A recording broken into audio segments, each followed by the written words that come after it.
Good morning all of you. आज के class में हम लोग बीएड फर्स्ट ईयर से और डीएलएड फर्स्ट ईयर से बीएड फर्स्ट ईयर और डीएलएड फर्स्ट ईयर से कंबाइंड क्लास को देखेंगे। और इसके अंदर बीएड का पेपर ईपीसी 3 और डीएड का पेपर F12, बीएड का पेपर ईपीसी 3 और डीएड का पेपर F12 जो आधारित है आईसीटी पे, इंफॉर्मेशन कम्युनिकेशन टेक्नोलॉजी पे। और लास्ट क्लास में हम लोगों ने आईसीटी का यूनिट फर्स्ट से कुछ टॉपिक्स को देखा था जिसका नाम था बेनिफिट्स ऑफ आईसीटी। हम लोगों ने देखा था बेनिफिट्स ऑफ आईसीटी। इसके अंतर्गत हम लोगों ने 4 क्षेत्रों को देखा था कि आईसीटी में इन क्षेत्रों में क्या क्या लाभ हुआ है, क्या क्या बेनिफिट्स हुआ है। जिसमें पहला था एजुकेशन अर्थात शिक्षा का क्षेत्र। सेकेंड था बिजनेस अर्थात व्यापार का क्षेत्र। थर्ड था बैंकिंग का क्षेत्र। और जो लास्ट था वो हम लोगों ने देखा था मेडिकल चिकित्सा का क्षेत्र। हम लोगों ने इन चारों क्षेत्रों को देखा था, एजुकेशन, बिजनेस, बैंकिंग और मेडिकल। तो अब हम लोग इन तीनों क्षेत्रों को छोड़ देंगे और सिर्फ एजुकेशन को देखेंगे कि आईसीटी का बेनिफिट्स एजुकेशन के क्षेत्र में क्या है और एजुकेशन आईसीटी को पाके कहां तक अपने आप को दृढ़ कर पाया है और कहां तक अपने आप को महत्वपूर्ण बना पाया है।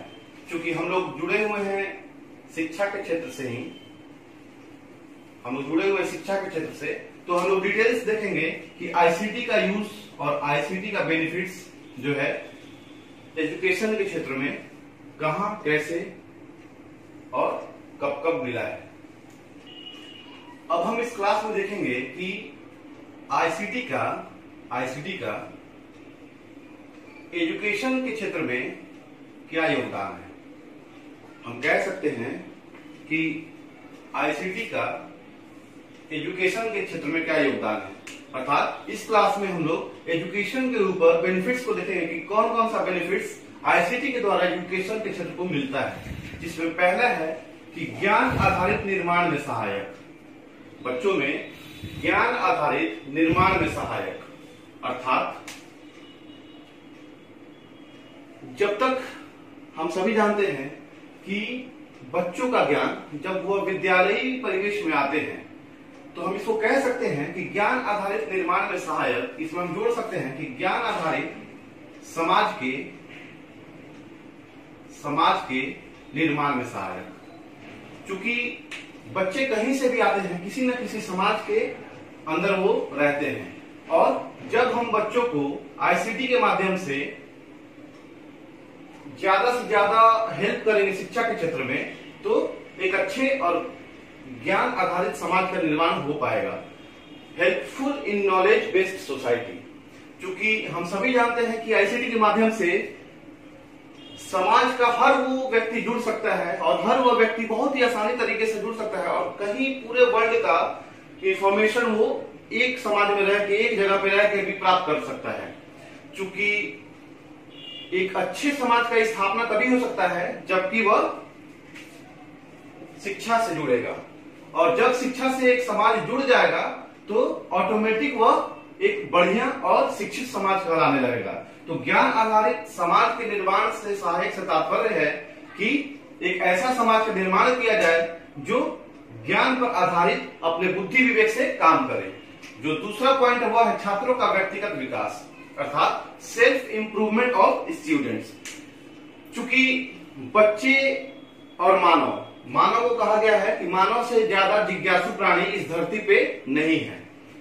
तो आईसीटी के माध्यम से, इलेक्ट्रॉनिक डिवाइसेस के माध्यम से हर वो व्यक्ति अपने जिज्ञासाओं को शांत कर सकता है और अपना व्यक्तिगत विकास कर सकता है। अगर हम एग्जाम्पल के तौर पे देखेंगे तो एक कॉमर्स का स्टूडेंट अगर चाहेगा कि कुछ बायोलॉजिकल टर्म्स को जानना, जैसे बाईपास सर्जरी या अल्ट्रासाउंड कैसे होता है या एमआरआई कैसे होता है या एक्सरे कैसे होता है, तो वह आज के दौर में आईसीटी के माध्यम से अर्थात मोबाइल, लैपटॉप, कंप्यूटर्स, इंटरनेट के माध्यम से वह इस प्रकरण को जान पाएगा कि जो भी बायोलॉजिकल टर्म्स है वो हम कैसे कर सकते हैं। और सिर्फ यह बात बायोलॉजिकल टर्म्स की नहीं है, वह अपने व्यक्तिगत विकास के लिए, वह अपने सेल्फ डेवलपमेंट के लिए, अपने जिज्ञासाओं को शांत करने के लिए, अपने रुचि को बढ़ाने के लिए वो हर काम आईसीटी के माध्यम से कर सकता है। तो आईसीटी कहीं ना कहीं हर एक बच्चे को प्रोटेक्ट करती है, हर एक बच्चे को आगे ले जाने का काम करती है ताकि वह एक अच्छे समाज का निर्माण करे।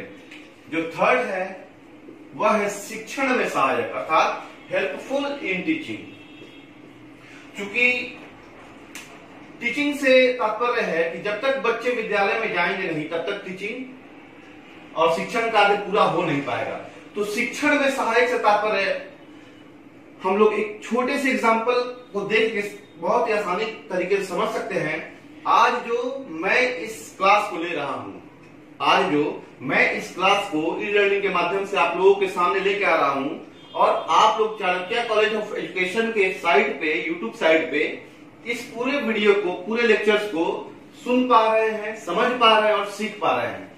तो यह जो हम लोगों ने इलेक्ट्रॉनिक और इंटरनेट का जो यूज किया, जो भी हम लोग यूट्यूब वीडियो देख रहे हैं वो कहीं ना कहीं इलेक्ट्रॉनिक डिवाइस के द्वारा देख रहे हैं और इंटरनेट वगैरह का यूज करके ही देख रहे हैं। तो ये किस पे आधारित है? आईसीटी पे। और यहां हम लोगों ने आईसीटी का बहुत ही अच्छे तरीके से यूज करके क्लास को समझ रहे हैं और क्लास को देख रहे हैं। और मैं भी आईसीटी का प्रयोग करके ही, आईसीटी का यूज करके ही इस क्लास को पूरा कर पा रहा हूं और अपने क्लास को आप लोगों तक पहुंचा पा रहा हूं। क्योंकि इस क्लास को पूरा करने के लिए मुझे सबसे पहले वीडियो बनाना है, तो वीडियो इलेक्ट्रॉनिक डिवाइस से ही बनेगा, मोबाइल से ही बनेगा। और उसके बाद नेट का यूज करके, इंटरनेट का यूज करके मैं इस क्लास को चाणक्य कॉलेज ऑफ एजुकेशन के वेबसाइट पे, यूट्यूब चैनल पे इसको अपलोड करता हूं। तब जाके आप लोग अपने मोबाइल से, इलेक्ट्रॉनिक माध्यम से, इलेक्ट्रॉनिक डिवाइस को यूज करके अपने मोबाइल पे, अपने लैपटॉप पे इस वीडियो को देख पाते हैं, जो कि किस पे आधारित है? पूरा का पूरा आईसीटी पे आधारित है। तो शिक्षण में सहायक इसलिए भी हम कह सकते हैं कि यह जो है पढ़ने पढ़ाने के तरीके को पूरी तरीके से पूरी दुनिया में बदल चुका है। और आज का दुनिया आईसीटी पे ही आधारित शिक्षा को प्रबल, उसको महत्वपूर्ण मान रही है। और प्रबल दावेदार इसलिए भी माना जा रहा है आईसीटी को, क्योंकि आईसीटी एक ऐसा साधन आया है हम लोगों के बीच में जो शिक्षा के जो दूरी है, मतलब शिक्षा के लिए जो दूरी है, जैसे कोई भी व्यक्ति अगर गांव और देहातों में फंसे हुए हैं या वहीं रह रहे हैं या उन्हें शहरों में आना पॉसिबल नहीं है, वे शहर में नहीं आ सकते हैं, तो उन व्यक्तियों के लिए आईसीटी जो है वह एक रामबाण उपाय है। आईसीटी से जुड़ के कोई भी व्यक्ति वर्ल्ड के किसी भी कोने से शिक्षा को प्राप्त कर सकता है। तो शिक्षण में सहायक आईसीटी को माना गया है और हम लोग देख भी रहे हैं खुद इसका प्रयोग करके कि आईसीटी कैसे हमारे शिक्षण में सहायक है। उसके बाद जो पॉइंट है वह है परामर्श देने में सहायक, हेल्पफुल इन काउंसलिंग। क्योंकि हम लोग कहीं ना कहीं ये देखते होंगे कि आज इनका, मतलब आज हम कह सकते हैं आज श्याम सर का काउंसलिंग क्लास है, काउंसलिंग क्लास है। अर्थात श्याम सर आज के क्लास में लाइव आएंगे और वो काउंसलिंग करेंगे कि किन स्टूडेंट को किस प्रकार की कठिनाई आ रही है या किन स्टूडेंट को किस प्रकार की परामर्श की आवश्यकता है। और आईसीटी का यूज करके, लैपटॉप, मोबाइल का यूज करके हम लोग किसी भी छात्र को, जो छात्र हमसे दूर है वो और जो छात्र हमसे नजदीक है वो, हम लोग किसी भी प्रकार के छात्र को उचित से उचित परामर्श प्रदान कर सकते हैं। चूंकि आईसीटी में सबसे बड़ी बात है कि आईसीटी का जो परामर्श देने का कार्य है, इसमें यह जरूरी नहीं है कि हम लोग फेस टू फेस आए। आईसीटी में अगर हम बेतिया की बात करें, अगर हम बेतिया में बैठे हुए हैं और परामर्श देना है पूरे भारत में, पूरे दुनिया में, तो हम यहीं से ऑनलाइन आके ऑल वर्ल्ड, सारे दुनिया में जो भी हमसे बच्चे जुड़े हुए हैं, जो भी लोग हमसे जुड़े हुए हैं, उनसे हम लोग बातचीत के माध्यम से परामर्श दे सकते हैं। तो आईसीटी परामर्श देने में बहुत ही उचित योगदान अपना निभाता है, बहुत ही उचित भूमिका निभाता है। हम लोग देखते भी होंगे कि परामर्श जो भी देते हैं, जो भी काउंसलिंग क्लास लेते हैं, वो बताते हैं कि तो हम ये कह सकते हैं कि परामर्श किसी को देने और लेने में हम लोग किसका यूज करते हैं? आईसीटी का यूज अभी बहुत ही आसानी तरीके से और सरल और सस्ता तरीके से हम लोग कर पाते हैं। उसके बाद छात्र केंद्रित शिक्षण में सहायक। क्योंकि पहले के जमाने में जब आईसीटी उतना प्रभावी ढंग से हमारे समाज में नहीं था, हमारे सिस्टम में नहीं था, तो पहले के जमाने में क्या होता था? पहले के जमाने में जो शिक्षा पद्धति थी वह शिक्षक केंद्रित शिक्षा थी, अर्थात उसमें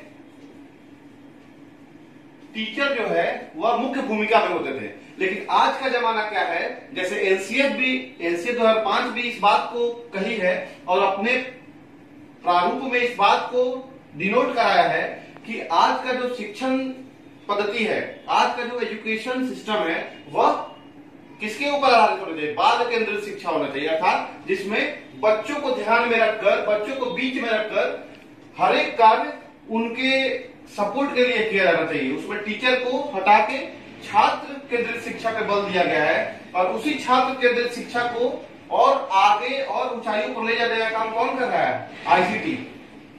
चूंकि हम एग्जाम्पल में अगर देखना चाहें तो ये भी देख सकते हैं कि आज के दौर में जो आईसीटी हम लोग यूज कर रहे हैं, जो भी इंफॉर्मेशन एंड कम्युनिकेशन टेक्नोलॉजी की बात कर रहे हैं, जो भी इलेक्ट्रॉनिक डिवाइसेस यूज कर रहे हैं, तो बच्चा आज के क्षेत्र में अपने जिज्ञासाओं को शांत कर पाता है। किसके माध्यम से? इंटरनेट और आईसीटी के जो भी साधन है उनके माध्यम से, जैसे लैपटॉप, मोबाइल, कंप्यूटर्स वगैरह, इन सभी के कारण से बच्चा अपना जिज्ञासा खुद उस पर सर्च करके पूरा कर ले रहा है। बच्चे को जिन जिन क्षेत्रों में जानकारी चाहिए वह सारे क्षेत्रों को आईसीटी के माध्यम से अपना पूरा कर रहा है। तो कहीं ना कहीं छात्र केंद्रित शिक्षण को बल मिला है और आज का जो सिस्टम चल रहा है छात्रों को बीच में रखने का, तो वो काम भी आईसीटी के माध्यम से और आसानी से पूरा हो पा रहा है। उसके बाद है शिक्षण अधिगम प्रक्रिया के स्वरूप में सहायक। यहाँ पे किसका बात किया गया? शिक्षण अधिगम का, अर्थात टीचिंग लर्निंग का, और प्रक्रिया से तात्पर्य है प्रोसेस का, और इसके स्वरूप में सहायक। सहायक कह सकते हैं या परिवर्तन भी कह सकते हैं। शिक्षण अधिगम प्रक्रिया के स्वरूप में परिवर्तन। तो परिवर्तन से तात्पर्य है कि जब हम पहले के शिक्षण पद्धति में थे तो वहां पे जो टीचिंग लर्निंग प्रोसेस थी, जो शिक्षण अधिगम सीखने और सिखाने की जो विधि थी, तकनीक थी, वह पारंपरिक रूप से थी। लेकिन आज के क्षेत्र में क्या है, आज के समय में क्या है, जो शिक्षण अधिगम प्रक्रिया है वह चेंज हो चुका है। वह चेंज होकर कहां पे सेंट्रलाइज हो गया है? वह सेंट्रलाइज हो गया है आईसीटी के ऊपर, आईसीटी पर आधारित हो गया है। ज्यादा से ज्यादा हम लोग इंफॉर्मेशन टेक्नोलॉजी को यूज कर रहे हैं, आईटी सेक्टर को यूज कर रहे हैं, इलेक्ट्रॉनिक डिवाइसेस को यूज कर रहे हैं, और इस प्रकार हम कह सकते हैं कि पहले सिर्फ और सिर्फ पुस्तकों के द्वारा ज्ञान प्राप्त किया जाता था। लेकिन आज के दौर में हम लोग जिस लाइब्रेरी में बैठ के अनेकों प्रकार के बुक को खोजते थे पढ़ने के लिए, आज के दौर में हम अपने मोबाइल में, अपने लैपटॉप में, अपने कंप्यूटर्स में आसानी से एक जगह बैठ के ई लाइब्रेरी का यूज करके हम लोग कहीं किसी भी कंटेंट का मटेरियल निकाल सकते हैं और किसी भी क्षेत्र का पढ़ाई कर सकते हैं। तो शिक्षण पद्धति जो पहले थी वह आज पूरी तरीके से चेंज हो चुकी है। तो कहीं ना कहीं आईसीटी जो है शिक्षा को बहुत ही प्रबल मजबूत करने के लिए अग्रसर कार्य कर रही है। उसके बाद है शिक्षक प्रशिक्षण में सहायक। यहाँ बात शिक्षक प्रशिक्षण की अर्थात टीचर्स ट्रेनिंग की है।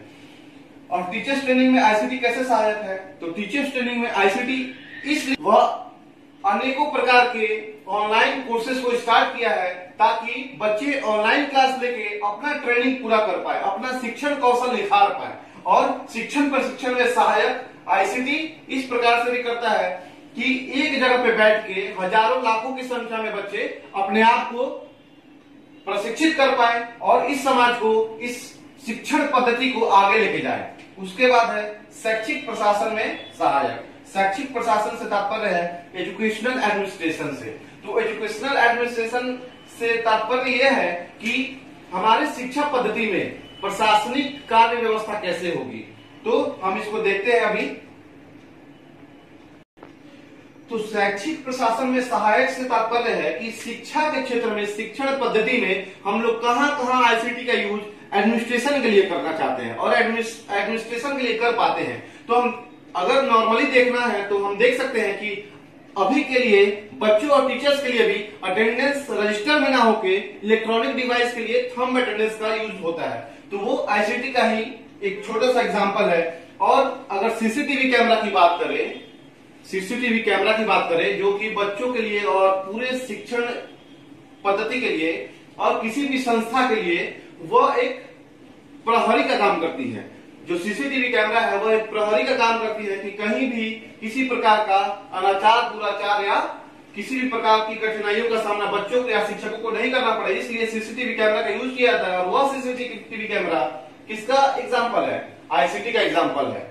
तो अपने एडमिनिस्ट्रेशन को बनाने के लिए जब हम लोग इलेक्ट्रॉनिक डिवाइसों का यूज करते हैं तो यह कहा जा सकता है कि शैक्षिक प्रशासन में हम लोग आईसीटी का यूज कर रहे हैं और अपने शैक्षिक प्रशासन को बहुत ही ज्यादा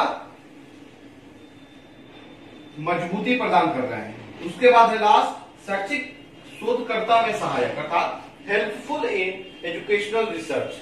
क्योंकि शिक्षा के क्षेत्र में जो भी रिसर्च होते हैं वो चाहे किसी भी फील्ड का हो, मेडिकल के फील्ड का हो, इंजीनियरिंग के फील्ड का हो, भौगोलिक दृष्टि से हो, राजनीतिक दृष्टि से हो, तो जो भी शोध हम लोग करते हैं, जो भी रिसर्च करते हैं, उसमें आईसीटी का यूज अभी के समय में बहुत ही ज्यादा हो रहा है। बहुत ही ज्यादा इसलिए हो रहा है क्योंकि जो भी डाटा है, जो भी आंकड़ा है, वह हमें आईसीटी के माध्यम से, कंप्यूटर्स और इंटरनेट के माध्यम से पहले का भी आंकड़ा हमें प्राप्त होता है और तब हम अभी के आंकड़ों से उसका तुलनात्मक अध्ययन कर पाते हैं और अपने शैक्षिक शोध कार्य को पूर्ण कर पाते हैं।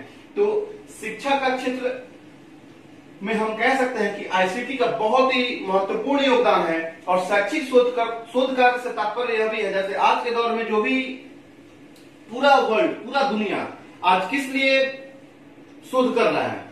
सिर्फ और सिर्फ कोरोना वायरस। पूरा दुनिया आज अपने अपने देशों में कोरोना वायरस के वैक्सीन के लिए शोध कर रहा है और इस शोध कार्य के लिए किस चीज का यूज हो रहा है? मशीनरी का यूज हो रहा है, इलेक्ट्रॉनिक डिवाइस का यूज हो रहा है। और वह इलेक्ट्रॉनिक डिवाइस क्या है? आईसीटी से रिलेटेड है। तो आईसीटी का जो प्रमाण है वो हमें आज भी देखने को मिल रहा है कि आईसीटी कितना मजबूती के साथ शिक्षा के क्षेत्र को मजबूत कर पा रहा है और सारे बच्चों को, सारे छात्रों को और शिक्षकों को और शिक्षा के क्षेत्र से जुड़े हर उस व्यक्ति को अपना योगदान बहुत ही अच्छे तरीके से दे पा रहा है। Thank you.